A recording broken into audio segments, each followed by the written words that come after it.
Unaware his wife belonged to a secret billionaire family, husband abandoned his 9 months pregnant wife to starve for his wealthy boss. What she did next made him regret it forever. He didn't just abandon her.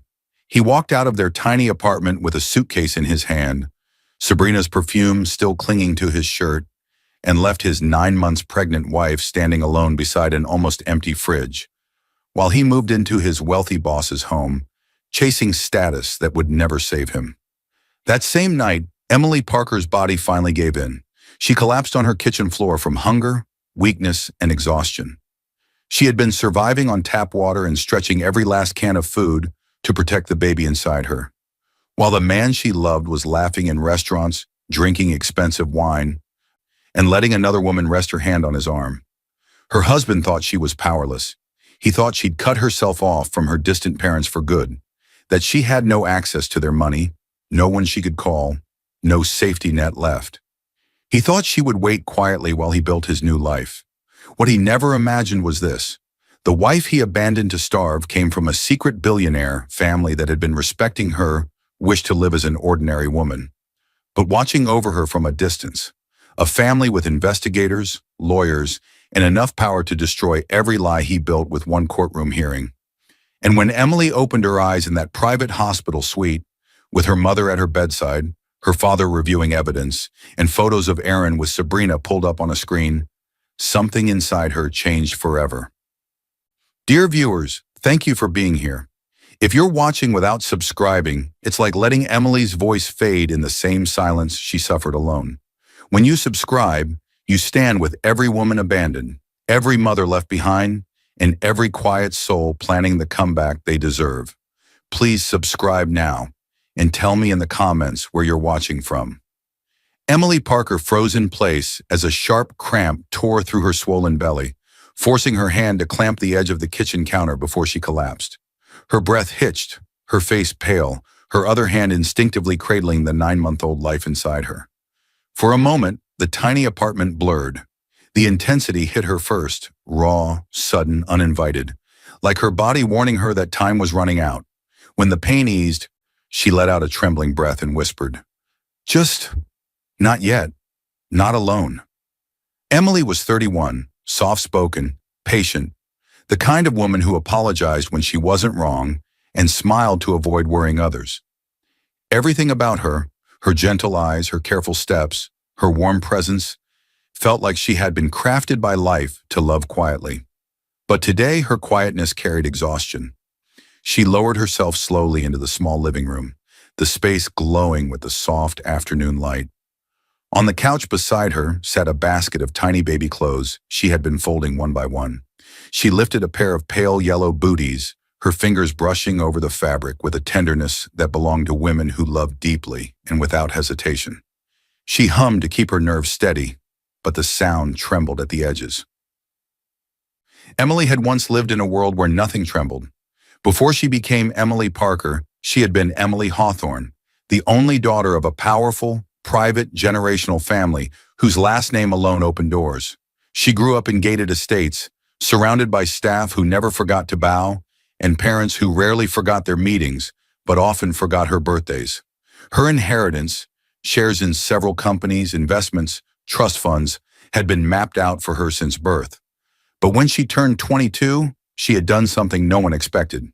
She legally changed her last name, moved out of the Hawthorne estate, and signed papers that put her trust funds under strict conditions she couldn't touch without returning to that world. Her parents had begged her to at least keep an emergency card, an open line, some form of help. Emily said no. She didn't want a life where affection felt scheduled and conversations felt rehearsed. She wanted something real, something honest. And Aaron Parker had appeared exactly when she needed softness. He was 28 when they met, handsome in a boyish way, confident but not arrogant, ambitious but sweet. Or so she believed. He worked as a junior assistant for a wealthy businessman and made Emily laugh with effortless charm. He called her bright eyes and told her she made the world look softer. He never pushed about her past.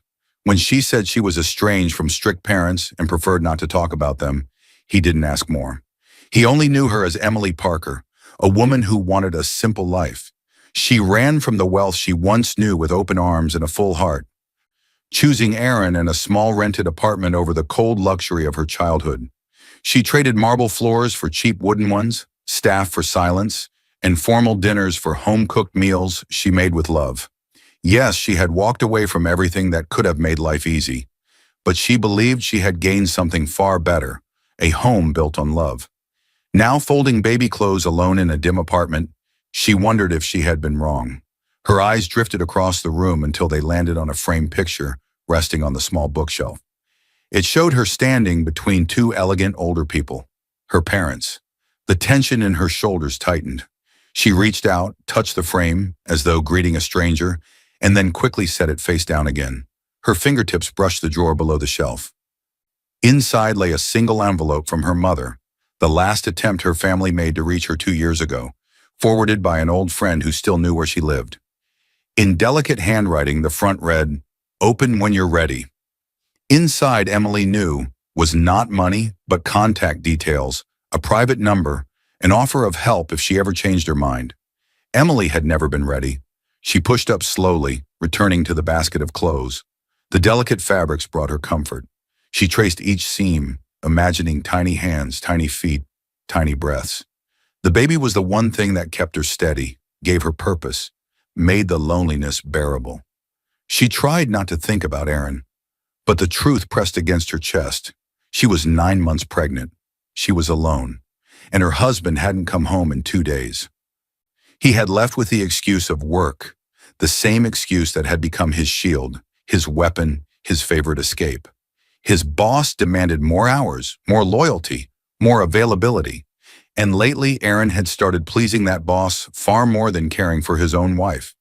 Emily paused mid-fold, her hands trembling again. Not from contraction this time, but from the slow, painful understanding that she might not matter to him the way she once believed. A sudden throb pulsed in her stomach again. She winced, gripping the arm of the couch. "Please." "Not yet," she whispered, breath shallow. "He's not home." The pain eased, but fear lingered, heavy and cold. At that moment, a soft buzzing came from the kitchen table. Aaron's company phone vibrating where he had forgotten it 2 nights ago. His personal phone, the one he used to text her, working late, was with him. But this one, the office line, had been left behind, face down beside a glass of water. Emily stared at it, a cold chill settling over her spine. Something told her that whatever was on that phone would hurt far more than the contractions. And as she reached for it slowly, the pain inside her belly tightened again. Another warning, another countdown. She didn't know it yet, but the messages and missed calls on that forgotten phone were tied to the long nights he'd been spending in rooms she had never seen, with people who never even knew she existed. A quiet shadow passed through her thoughts, whispering that Aaron's world was about to reveal itself piece by devastating piece. Aaron Parker slammed the heavy office door behind him so hard the glass trembled. His breath came in tight bursts, anger flashing across his face. Moments earlier, his boss, Mr. Leonard Dalton, had publicly humiliated another employee for not meeting expectations. Aaron had watched the entire scene from the back of the room, sweat on his palms, fear tightening around his ribs like a vice. And now that fear pulsed inside him, driving him into a state he barely recognized. This was how things had been for months now. Long hours, sharp words, and the constant threat of being the next one crushed. Mr. Dalton was a man in his mid-50s with sharp eyes, expensive taste, and a talent for breaking those who disappointed him. He owned 3 companies, 4 luxury cars, and carried himself like nothing in the world could touch him. The office worshipped him. Aaron worshipped him too, though he would never dare say it out loud. He wanted Dalton's approval the way some men wanted oxygen. Inside the private lounge, a place only select employees were allowed, Aaron stood still, shoulders tense. His heart pounded with a mix of excitement and terror. The room smelled of leather and expensive cologne, and gold decor gleamed from every corner. It was wealth wrapped in luxury, the kind Aaron had never tasted at any point in his life. Mr. Dalton sat on a velvet sofa, a glass of dark liquor in hand, speaking with practiced confidence. Beside him lounged Sabrina Hayes, a striking woman in her late 20s, long dark hair, red lips, and a smile that could cut. She worked as Dalton's consultant, though everyone in the building understood her true role, his mistress and silent enforcer of influence. She leaned against Dalton with casual possession, her hand resting lightly on his knee. Sabrina noticed Aaron the moment he entered. Her eyes traveled from his rumpled shirt to his nervous posture, and a hint of amusement crossed her face. Dalton smirked. "Come in, Aaron. You look like you just watched someone get crushed. Sit." Aaron obeyed quickly. Dalton raised his glass and said, "This is what success looks like, son. Comfort, options, power." He gestured to the room around him, and then to Sabrina. "And the right company." Sabrina crossed one leg over the other, deliberately slow. "Mr. Dalton was just telling me about the new position opening soon. A position for someone loyal." Aaron's breath caught. A promotion, a real one. The kind that came with prestige and financial security. The kind that could make him feel like a man who mattered. Not just a man scrambling to pay rent and baby expenses. Dalton continued, voice steady and cutting. "But men who rise don't drag dead weight with them." Aaron flinched. The words hit him deeper than Dalton realized. Or maybe Dalton knew exactly where to aim. Because Aaron had always come from nothing. He had grown up in an average family, struggled through average jobs, lived an average life. He had married for love, yes. But sometimes love felt heavy. Bills felt heavier. With a baby on the way and Emily on unpaid leave from her job, the weight on his shoulders felt suffocating. Dalton took a slow drink.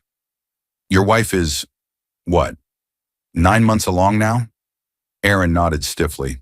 Sabrina laughed softly. "So much responsibility. That must be exhausting." Aaron didn't respond, but the seed planted itself in his thoughts. Small, poisonous, growing. Dalton leaned forward. "A man's value is judged by how high he can climb. If you want real success, Aaron, you must learn how to prioritize." Aaron swallowed, throat tight. He saw in quick flashes memories of his early marriage. Him kissing Emily's forehead every morning before work. Her smiling as she packed his lunch. Late-night dreams about a simple home, a safe life, a family built from love. But the warmth of those memories was drowned out by the glitter surrounding him now. Luxury, approval, status, everything he felt he deserved, yet never had. Sabrina moved closer, her voice smooth as silk. "You'd go far if you weren't tied down." Aaron's breath froze. She touched his sleeve lightly. Just enough for him to feel the suggestion, the temptation, the promise of a life where he wasn't struggling to be enough. Her words echoed in his ears. Tied down. His wife, his unborn child, the cramped apartment, the unpaid bills stacked in the kitchen drawer. The life he once wanted suddenly felt like a chain he couldn't escape. Aaron folded his hands tightly, trying to hide the tremor in them. Dalton smirked knowingly. "Think about what you want, Aaron. Men like me recognize ambition." And in that moment, something in Aaron shifted, quietly, dangerously. The man who once dreamed of a loving home was pushed aside by someone who wanted to climb, no matter what he had to leave behind. Sabrina leaned closer, her lips near his ear. "You don't have to stay ordinary." A chill ran down Aaron's spine. Outside the lounge door, unseen by all of them, Mr. Dalton's assistant slipped a folder into the office mailbox. Formal documents for a special assignment. A new role, higher pay, and an invitation to move into Dalton's guest wing so he could be close to work. Documents that would soon push Aaron even deeper into his transformation. Emily jerked awake to the sound of a plate shattering. Her heart pounded, her breath sharp. For one terrifying moment, she thought something terrible had happened to the baby. But no, the pain inside her chest wasn't physical. It was emotional. The plate had slipped from her trembling hands and crashed onto the floor. On the table beside her sat a full dinner. Her effort, her love, her hope, now cold, untouched, and waiting for a man who wasn't coming home. Her phone buzzed again. She already knew what it would say. Aaron, on her screen, working late. "Don't wait up." The words cut her deeper every time. She read them again as if they might change. As if this time he might add, "I miss you. I love you. I'm coming home soon." But the message stayed short, cold, empty, like a door shutting in her heart. Emily lowered herself into the chair, one hand on her belly, one hand covering her face. The silence in the apartment pressed on her like a weight. Even the clock ticked louder, reminding her of every minute she spent alone. She whispered to herself, "You said I was enough." Her voice broke. For a moment she let the tears come, quiet, tired tears that soaked into her palms. She didn't cry loudly. She never did. Emily had learned as a child that loud emotions had no place in a mansion filled with people who cared about appearances more than feelings. Her mind drifted into a memory, a flashback painted in soft gold and cold edges. She saw herself as a young girl, walking through endless hallways of her parents' grand estate. The walls were covered with expensive art, crystal chandeliers hung from the ceilings, and her footsteps echoed because there was no one around to answer them. She remembered trying to show her mother a drawing she had made. Her mother had smiled politely, nodded, and said, "Beautiful, darling," without looking up from her phone. Her father had patted her head as if she were a guest child visiting, then returned to his business calls. Love had been present in the house, but it had been distant, present only in words, not actions. Emily didn't want that life. She didn't want emptiness wrapped in gold. She wanted a hand to hold, a voice to reassure her, a partner who saw her as more than an accessory. So she chose Aaron. She chose simple walls, simple meals, simple dreams. She chose a man who once held her as if she were the only thing in the world that mattered. But now those memories felt like stories from another lifetime. Aaron came home less, smiled less, touched her less. He had become someone she barely recognized, someone distracted, ambitious, hungry for something she could not name. She lifted her phone again, staring at the message. Working late. The lie stung not because he said it, but because he didn't even try to hide how often he used it anymore. She placed a hand on her belly and whispered gently, "It's okay, Mommy's here. I'll keep us safe." Her stomach tightened again, not a full contraction, but enough to remind her that she couldn't afford to break down. She needed rest, she needed strength, and she needed... The thought vanished. The doorbell rang. Emily froze. Hope flickered in her eyes for one foolish second. Aaron. Did he surprise her? Did he come home after all? She pushed herself up, one hand gripping the table for support. She walked slowly to the door, heart trembling with a mix of fear and longing. She opened it. It wasn't Aaron. It was Mrs. Turner, the kind elderly neighbor from across the hall. She held 2 bags of groceries in her hands, her warm, concerned eyes scanning Emily instantly. "Sweetheart, you didn't answer your phone. I called twice," she said, her voice soft but urgent. "I heard a plate break. I was worried. You need food. You need help." Emily forced a tiny smile. Shame and gratitude blended painfully in her chest. "I'm okay," Emily whispered automatically. Mrs. Turner shook her head. "No, you're not. I know what an empty fridge sounds like when someone keeps opening it and closing it." Emily's eyes dropped to the grocery bags. Pasta, bread, fruit, soup. Basic things. Essential things. Things her husband should have brought home. "I can pay you back when Aaron's next paycheck comes in," Emily murmured. Mrs. Turner's face softened. "You'll pay me back by staying alive to raise that baby. That's enough."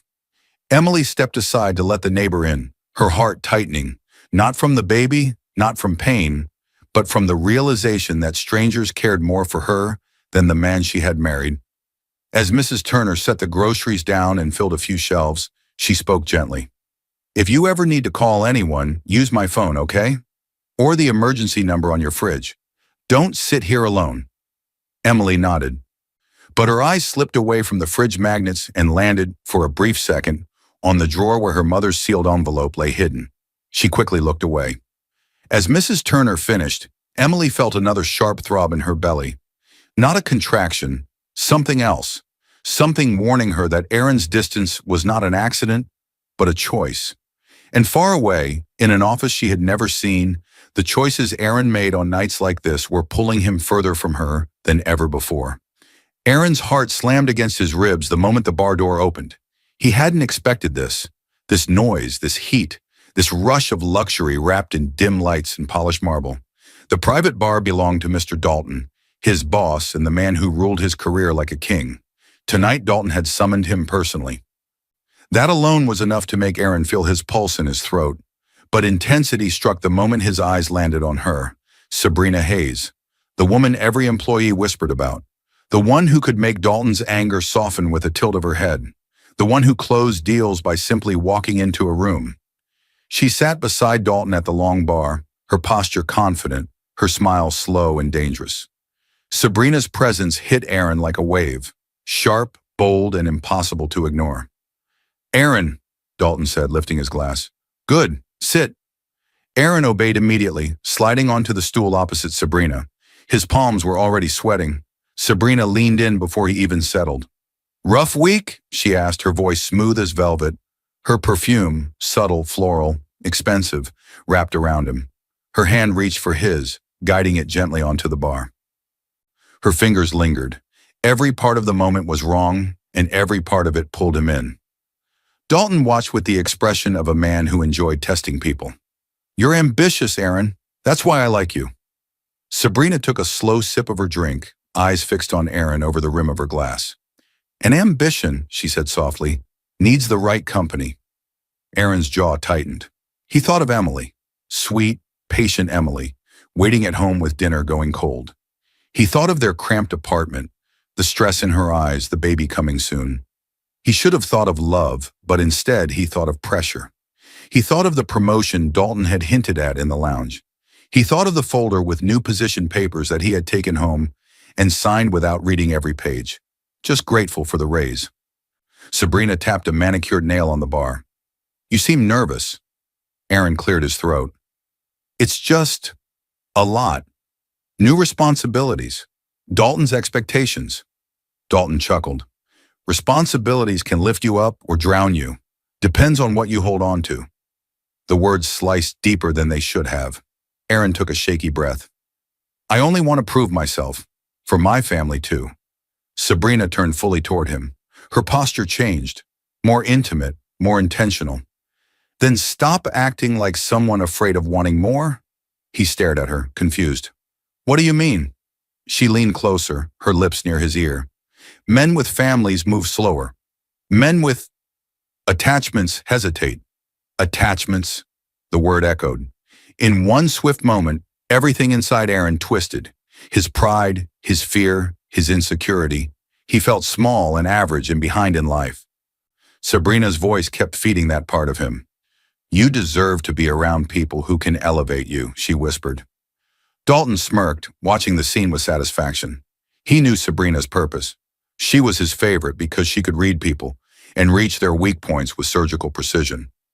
She turned Aaron's hand gently, lifting it palm up, inspecting him as if reading something written on his skin.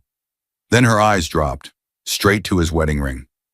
"Ah," she said softly, her tone shifting. "So that's why you look so conflicted." Aaron instinctively pulled his hand back a little, but she held it just long enough to make the message clear. She wasn't intimidated by it. Dalton swirled his drink. "Some women elevate men," he said casually. "Others drag them down.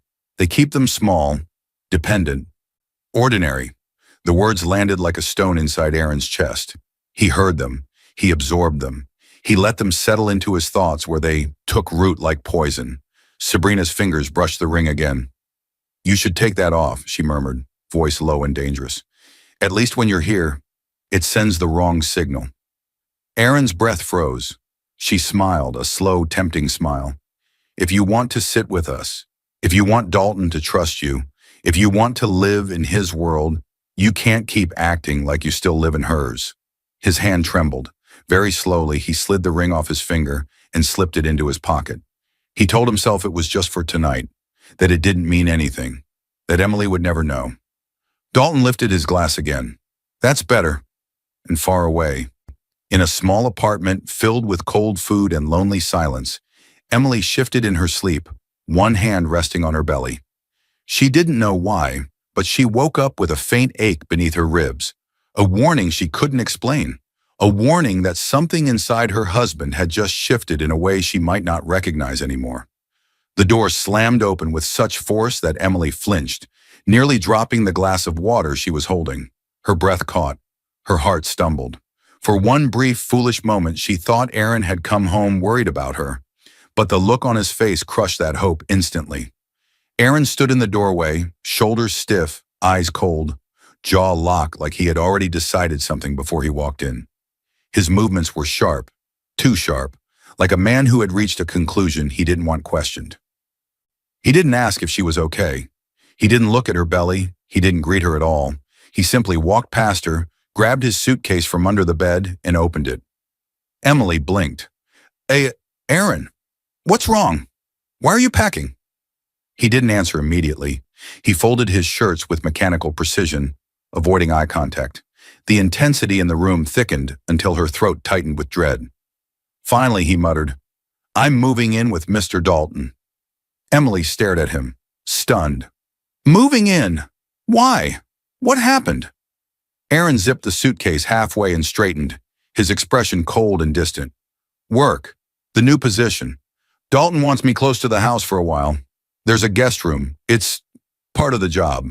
Her voice broke. "But I'm about to give birth. You haven't been home." He cut her off with a sharp exhale. "Emily, please don't make this harder. This is temporary. Dalton said if I commit fully now, it'll pay off later. For both of us." Temporary. He said it so casually, as if leaving his 9-month pregnant wife alone was nothing more than a short business trip. Emily stepped closer, hand trembling against her belly. "Aaron, I need you. The baby could come any day. You promised you'd be here. We planned this together. You said—" He looked annoyed. "You'll be fine. Mrs. Turner checks on you. You're strong. You've handled everything so far." Her chest tightened as if someone squeezed the air out of her. That wasn't a compliment. It was an excuse. He wasn't staying because he didn't want to. Aaron grabbed his wallet from the dresser, pulling out the debit card linked to his new salary account, the one he had quietly shifted most of their money into. Emily reached out instinctively. "Wait, why are you taking that? I need groceries. The doctor's appointment." "It's better if I manage the finances," he snapped. "I can't have you spending without thinking right now. I'll transfer something next week if I can." Her hand fell, her heart dropping with it. She had always been careful with money. She had stretched every paycheck. She had let her own small savings disappear first when she stopped working. Yet now he acted like she was some kind of burden. He shoved the card into his pocket and slung the suitcase over his shoulder. "If I impress Mr. Dalton, we'll finally be somebody. Don't you want that?" Emily stared at him, horrified. "I never wanted someone important. I wanted you." He didn't flinch. He didn't soften. Instead, he walked past her toward the door. That was when she smelled it, faint but undeniable. A scent that wasn't hers, perfume, floral, sweet. The same perfume lingering on Sabrina Hayes' skin the night he had come home late from drinks with the team, and she'd seen the name Sabrina flash on his phone before he tilted it away. Emily froze, the world spinning slightly. Sabrina. That woman had been too close, too confident, too connected to Mr. Dalton, and now too present on her husband's clothes. Emily's voice trembled. "Aaron, why do you smell like perfume?" He stiffened for a split second, but he recovered quickly. "Sabrina hugged everyone when Dalton gave the team speech," he lied smoothly. "You're imagining things. You're stressed." She wasn't, but she was too heartbroken, too overwhelmed, too pregnant to fight the way she wanted to. She pressed a hand to her head to stop it from spinning. Aaron placed his hand on the doorknob. "You'll be fine," he repeated. "There's still some food from Mrs. Turner. I'll send money when I can. Just trust me on this, okay? Don't call Dalton. Don't make this look messy." Her voice rose in panic. "No, Aaron, don't go. Please don't leave me alone like this. I feel strange. I think—" But he was already stepping out, already pulling away as if nothing she said could reach him. Emily's throat tightened painfully. She stumbled after him, gripping the doorframe. "Aaron, I think the baby is coming soon." He didn't turn. He didn't pause. He pretended not to hear. The door closed with a final, hollow thud that echoed through the apartment like a goodbye she never wanted. Emily stood frozen, her hands still outstretched toward the empty hallway. Her heart felt like it cracked in two, and the apartment suddenly felt colder, darker, smaller. Her breath hitched as another tightening pulse rolled through her stomach. Not quite a contraction, not yet, but close, too close. And as she leaned against the wall, trying to steady herself, a quiet realization whispered through her mind, one she didn't want to accept. The real danger wasn't the baby coming early. It was what Aaron was about to do next. Far away from home, in a house where Sabrina's perfume and Dalton's promises would wrap around him while she fought to survive alone. The hunger hit her like a punch. Emily clutched the edge of the kitchen counter as her knees nearly buckled. A wave of dizziness crashed over her so hard that spots filled her vision. Her breath trembled, her heart thudded weakly, and a cold sweat broke across her forehead. She had felt tired before, but this was different. This felt like her body was giving up. She forced herself upright, one hand on her belly, the other bracing against the counter. The fridge door hung open beside her, the inside light glowing over shelves that were completely empty. Not a drop of milk, not a slice of bread, not even leftovers. She had stretched what little food she had for days. First her own savings, then the groceries Mrs. Turner brought, then the last can of soup she'd watered down to make it stretch for 2 days. She had eaten smaller and smaller portions so the baby could have enough. But tonight, there was nothing left. Aaron hadn't transferred the money he promised. The card he took was still with him. Her message asking, "Did the transfer go through?" sat on, seen, unanswered. Her stomach twisted painfully. To stop the nausea, she dragged herself to the sink and filled a glass with tap water. The cold liquid soothed her throat but did nothing for the heaviness in her limbs. She drank another glass, and another. Finally, she slid into a chair, holding her belly as if her arms alone could protect the life inside her. Her mind drifted unwillingly into the past. She saw herself standing in the grand dining hall of her childhood home, marble floors and chandelier crystals sparkling around her. There had always been more food than anyone could eat, buffets of dishes lined up for business dinners and charity events. Yet she had eaten most of her meals alone, taking her plate to a quiet corner because her parents were always hosting or in meetings. She had been 22 the day she told them she was leaving the Hawthorne family estate, leaving the private drivers, the gated security, the generational wealth, leaving a life most people dreamed of. Her parents had stared at her as if she'd announced she was disappearing off the earth. "Emily," her mother had said, voice sharp with fear, "that boy is not ready for the burden of a powerful family." Her father had added, "He'll break under pressure. He already looks like he's struggling with his own." But Emily had been in love. She had seen Aaron's smiles, his warmth, his humble dreams, and she believed he loved her for who she truly was, not the name she carried. So she walked away, from money, from power, from every safety net. She even insisted her trust be locked, refusing an emergency card because she wanted to stand on her own. She thought love would be enough. But tonight, sitting alone with a pounding headache in an empty fridge, she felt the weight of that decision crushing her from inside out. A sharp pain hit her abdomen. She gasped and bent forward, gripping the table. "Please," she whispered, tears forming. "Not tonight. Not like this." The apartment felt colder, quieter, smaller. Emily tried to stand, but her legs trembled beneath her. She made it 2 steps before her vision blurred again. Her hand slipped from the table. The dizziness returned like a dark wave. Her phone vibrated on the counter. Her own phone. The one she had stubbornly refused to change so her parents wouldn't easily reach her. Now it lay just out of reach. She took one more step, then her knees gave out. Her body hit the floor with a dull thud. Her head struck the tile. The phone slipped from the counter, crashing beside her. The screen cracked instantly, lines spreading like a spiderweb across the glass. Emily blinked, barely conscious.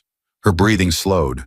Her hand reached weakly toward the phone, touching it with the tips of her fingers before her arm fell limp beside her. The phone buzzed again. The cracked screen flickered, glitching. The damaged interface auto-accepted the incoming call. A name appeared faintly through the fractured glass. "Mother," a soft rustling sound came from the phone's speaker. Then a woman's voice, elegant, concerned, and unmistakably familiar, filled the quiet apartment. "Emily? Emily, are you there?" Emily couldn't respond. She was too weak. fading in and out of awareness. Her mother's voice grew sharper. "Emily, I can hear breathing. Something is wrong." More rustling, a distant command. Voices in the background. Calmer, trained, not surprised by crisis. "Get the security team on this call. Trace the location. Now." Emily's eyes fluttered closed. Her last thought was a mix of fear and relief. Someone knew, someone had heard, someone was coming, and far away, in a control room that had quietly monitored her number for years without interfering, Catherine Hawthorne was already mobilizing the power Emily had tried to leave behind. Emily woke with a gasp. Her eyes flew open, heart racing, breath sharp and frantic. For a second, she didn't know where she was. The ceiling above her was unfamiliar, white, high, decorated with soft recessed lights. The sheets beneath her felt too smooth, too clean, too expensive to belong to any place she could afford. Then she heard it. "Emily?" A woman's voice, soft, trembling, afraid. Emily turned her head slowly. Her mother, Catherine Hawthorne, elegant, poised, always perfectly composed, sat at her side. But today her mother didn't look composed at all. Her eyes were wet, her hair slightly undone, her expression raw with fear and guilt. Emily's father, Charles Hawthorne, stood behind her mother, a tall man with a commanding presence and calm authority. His clothes were immaculate, but his face was tight with worry in a way she had never seen growing up. Emily stared at them, confusion swirling through her mind. "Mom? Dad?" Her mother reached forward, taking Emily's cold hand in her warm grip. "Oh, sweetheart. Finally. You're awake." Emily tried to sit up, but her body ached everywhere. Her mother pressed gently on her shoulder.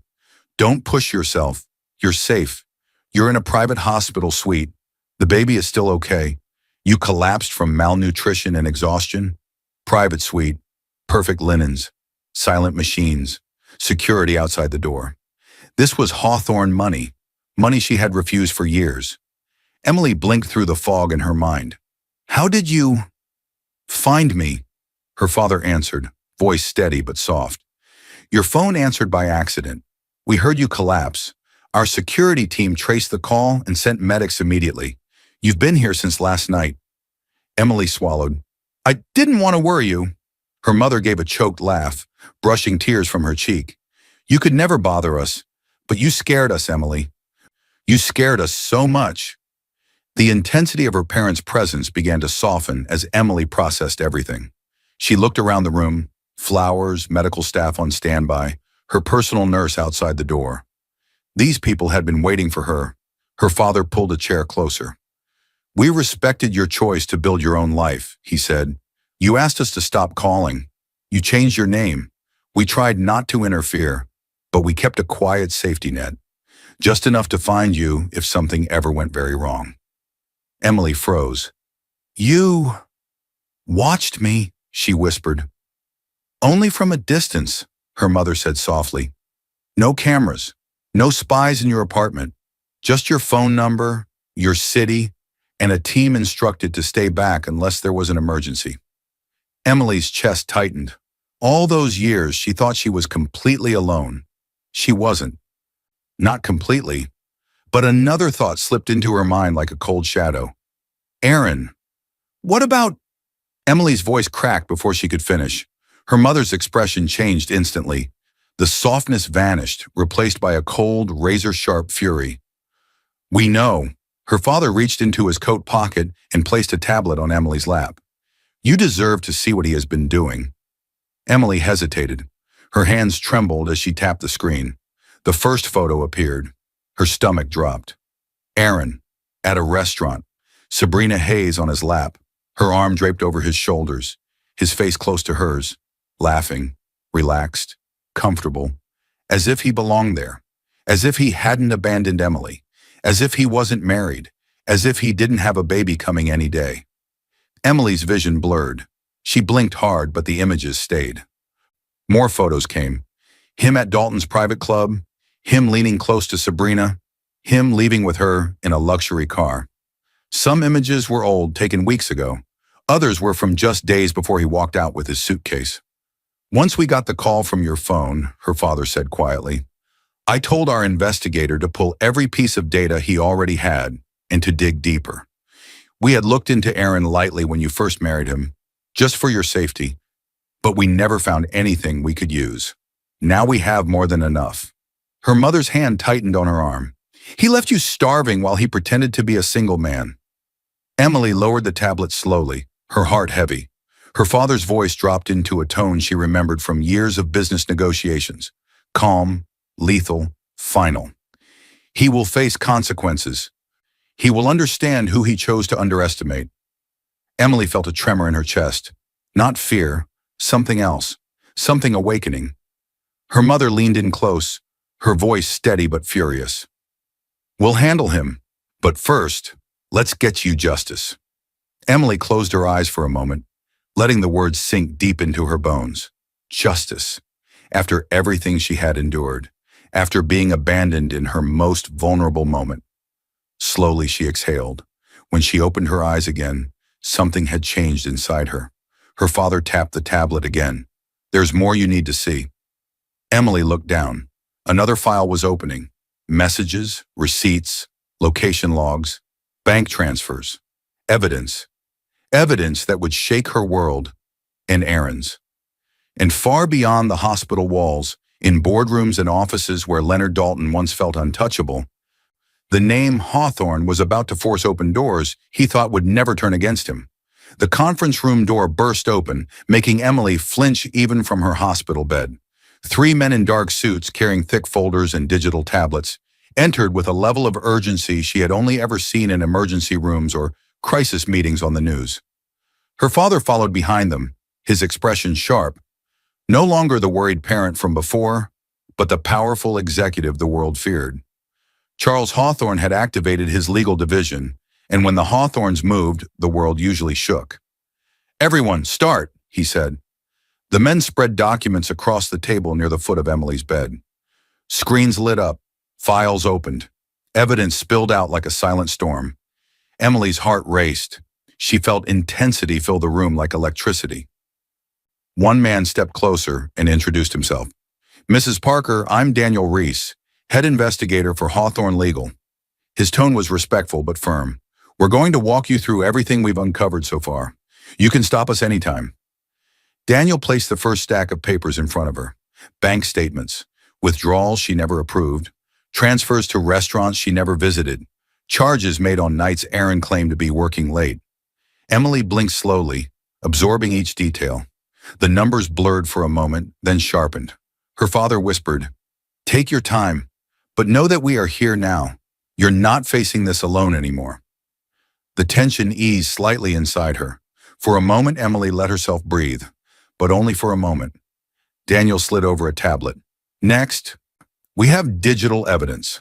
We also extracted data from the company phone your husband left at the apartment," he added. "Its messages and call logs confirmed his late-night meetings with Dalton Circle and his pattern of ignoring you while he was out." The screen showed footage from the security cameras in her apartment building's hallway, footage the Hawthorne team had legally obtained from the building management. Emily watched in silence as Aaron slipped in and out at odd hours, sometimes alone, sometimes clearly tipsy, sometimes returning in clothes that didn't match the time he said he left. Her stomach twisted. Her mother placed a comforting hand on her shoulder. "He was living a double life, sweetheart, and he wasn't even careful." Emily swallowed hard. "I didn't know. I didn't want to think." Daniel shook his head. "You weren't supposed to know. That's how manipulation works." One of the other investigators stepped forward. "Mrs. Parker, there's more. Your husband also accessed a loan without your consent.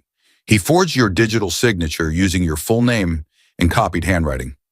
Emily felt the air leave her lungs. "He forged my name?" The man nodded grimly. "Yes, we have copies of the application, plus metadata from the financial institution. The funds went into an account he opened recently under just his name." Her father clenched his jaw.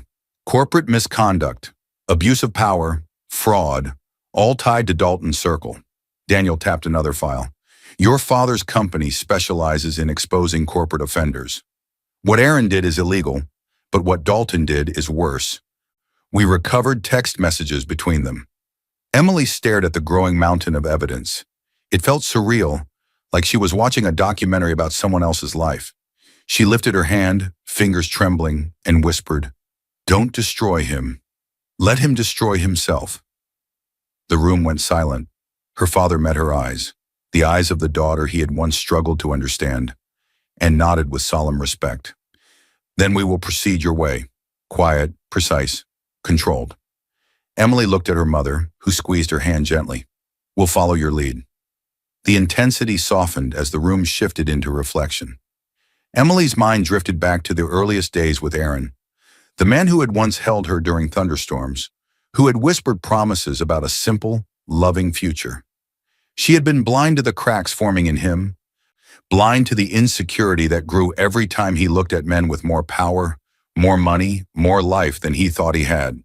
She remembered how he used to trace circles on her hand before falling asleep, how he had told her he wanted to be her safe place. But instead, she had become the stepping stone he stood on to climb towards someone else's world. Emily exhaled slowly. "We'll gather everything, every document, every message, every lie." Daniel nodded. "We already are." He tapped his folder. "And we found something today that changes everything." Emily looked up, confused. "What do you mean?" He opened a file filled with scanned pages, legal documents with familiar handwriting. "Aaron signed contracts under Dalton's pressure," Daniel said, "contracts that put him in direct violation of multiple laws. Dalton used him as the front man for certain funds. If those funds are investigated, and they will be, Aaron's name is on everything." Emily's eyes widened slightly. "He didn't read the fine print," the investigator continued. "Dalton tricked him, used him, and now we can use this in court and publicly. Dalton's empire will crack from the inside." Emily's heart thudded. Her father crossed his arms slowly, voice deep. "Dalton thought he could manipulate your husband, but he never imagined Aaron would lead us straight to him." Daniel hesitated for a beat, then turned another page. "There's one more document we found, forged, hidden, dangerous." Emily's breath caught. "Dangerous how?" Daniel slid the final page toward her. It was a spousal consent form, her name printed neatly on the line, her signature faked beneath it. The form attempted to list Aaron as co-beneficiary to any future inheritance that might come from family trusts, even though her trust had been locked for years. "He doesn't understand how your trust is structured," Daniel said quietly. "He clearly suspected there might be some inheritance or family money you were hiding from him, but he had no idea of its real size or conditions. This form is legally useless, but it proves intent. He was willing to use your identity to reach whatever he thought you had." Emily felt a cold ripple travel through her body. Whatever they were about to show the world would change not just Aaron's life, but Dalton's as well. And long after she left this hospital, what happened in the courtroom could follow Aaron for the rest of his days. Weeks later, the courtroom felt like it might explode. Voices clashed in the air, reporters murmuring, chairs sliding, spectators whispering like they were watching the climax of a drama come to life. The tension was so sharp it stung. Security guards lined the walls. Cameras flashed. Once the press learned that the Hawthorne family was backing a case against businessman Leonard Dalton and an ex-employee, the room became a storm. Every eye was fixed on one man, Aaron Parker. His shirt clung to him with sweat. His breathing was fast and uneven. His hands shook so badly that he struggled to keep them still on the defense table. For weeks he had been riding high, living with his boss, chasing status, pretending to be powerful.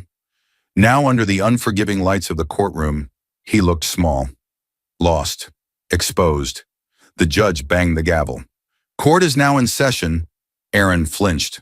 Across the room, Emily entered through the side door, calm, composed, elegant in a simple dress. Her belly was smaller now. She had given birth days earlier under her family's protection. Her mother pushed the stroller behind her, their newborn son sleeping peacefully. A wave of whispers spread. "She looks so strong. Is that her baby? He abandoned her while she was pregnant, right? The Hawthorns are here. This is serious." Emily took her seat without looking at Aaron. Her expression was steady, serene. It wasn't anger that filled her presence. It was dignity, quiet, unbroken strength, and that terrified Aaron more than rage ever could. The judge turned toward the attorneys. Today we are hearing the petition for divorce, custody arrangements, and presenting preliminary evidence related to alleged financial misconduct and identity fraud. We will review evidence submitted by the Hawthorne legal team. Daniel Reese, the lead investigator, stepped forward. Calm, precise, deadly. He clicked the first slide. Hospital records. The courtroom gasped. The screen displayed medical notes in bold. Patient severely malnourished, signs of dehydration, pregnancy at risk, emergency intervention required. Emily kept her gaze forward. Her mother squeezed her shoulder gently. Aaron's face turned pale. Next slide. Financial statements. The documents clearly showed that Aaron drained joint accounts, withdrew funds without permission, and used money meant for groceries to wine and dine his boss and Sabrina. The judge frowned. Mr. Parker, do you deny any of this?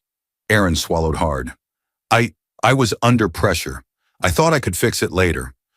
I didn't realize, but his voice broke under the weight of his own choices.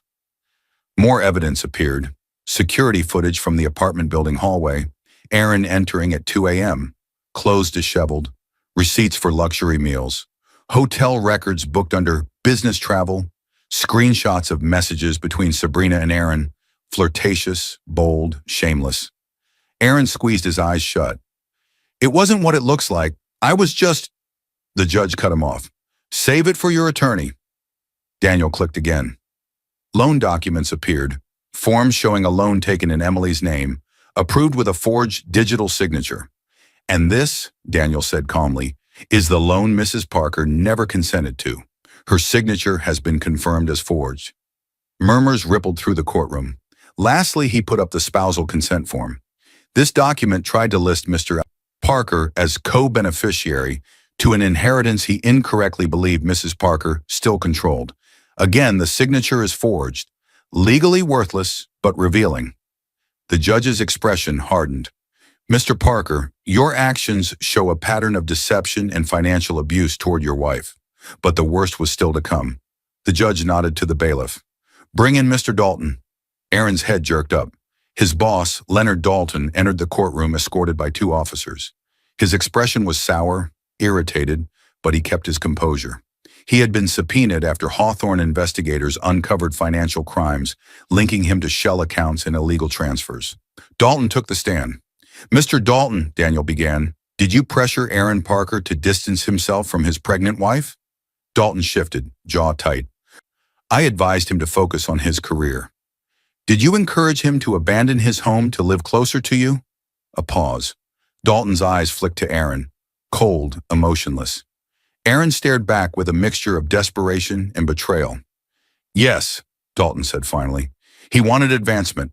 I told him he couldn't rise with distractions. Gasps echoed. Emily closed her eyes briefly, steadying her breath. Her father leaned closer.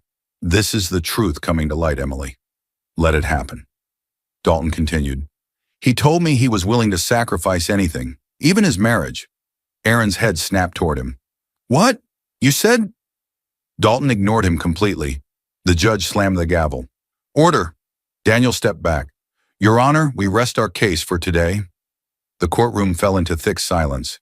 Aaron trembled in his seat, his life falling apart piece by piece. The mistress he chased wasn't here. Her lawyer had kept her far away. His boss had thrown him under the bus. The world he wanted to join had spit him out without hesitation. Meanwhile, Emily sat with calm grace, her breathing slow, her posture steady. She looked like the very image of strength, of a woman who had risen above betrayal with dignity instead of rage. The judge turned toward her. His voice softened. Mrs. Parker, he said, before I finalize the dissolution of this marriage, grant you full custody and issue recommendations for further criminal proceedings? Do you wish to say anything? Energy rippled through the room. Aaron's eyes widened. He needed her. He needed her to defend him, to say something that would save him, to soften the verdict. Emily stood slowly. She turned to face him. Her gaze met his, a quiet storm, a depth he had never bothered to understand. Her lips parted as if she would speak, but she said nothing. Silence, a silence heavier than any accusation, a silence that changed everything. The judge watched her, waiting, and for the first time Aaron realized heartbreak didn't always scream. Sometimes it looked like peace, sometimes it looked like goodbye. Emily inhaled slowly, and the courtroom leaned forward as if the world had stopped to hear her next breath. Aaron burst out of the courthouse doors as if his lungs were collapsing. "Emily! Emily, wait! Please!" His voice cracked with panic, desperation, and a grief he had never prepared for. People in the courthouse entrance turned to stare. Some whispered. Others shook their heads. Cameras flashed, catching every broken step he took as he stumbled toward the woman he once vowed to protect. Emily stood at the bottom of the courthouse steps, calm as morning light. She held her newborn son against her chest, his small head tucked under her chin. Her mother stood beside her, one hand on the stroller, her father behind her like a silent wall of support. The judge had just granted Emily full custody and put strict conditions on any possible future contact Aaron might have with the child. Conditions based on therapy, restitution, and proven change. A restraining order protected her for now. Emily didn't turn when Aaron shouted again.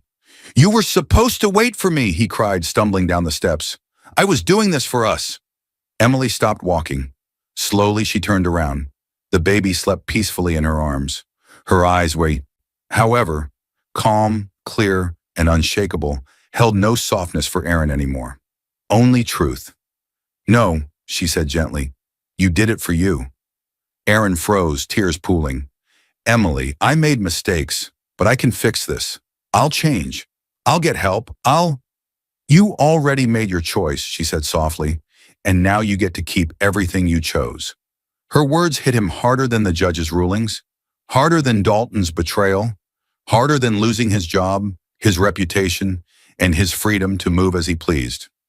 Aaron took 2 steps closer before Charles Hawthorne stepped forward, his presence alone stopping Aaron in place. "You will not approach my daughter," he said calmly, power humming beneath every word. Aaron's breath shook. "Please. I just need to hold my son. Just once." Catherine stepped closer, her gaze colder than winter. "You lost that right long before today. The court made its decision based on your actions. You don't get to erase what you did by crying on the steps." Aaron broke. The weight of it all hit him at once. His legs trembled.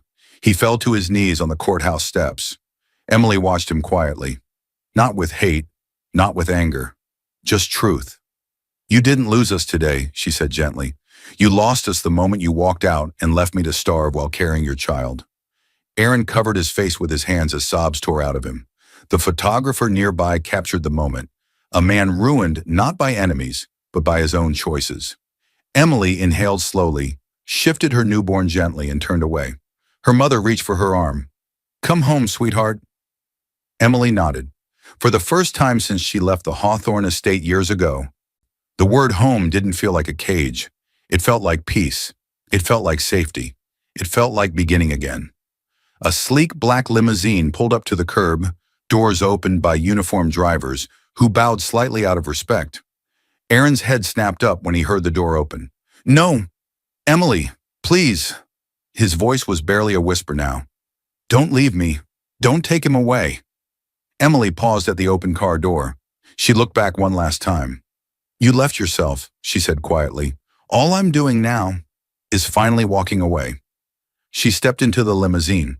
Her parents followed, her mother carrying the diaper bag, her father giving Aaron one last look that made his blood run cold.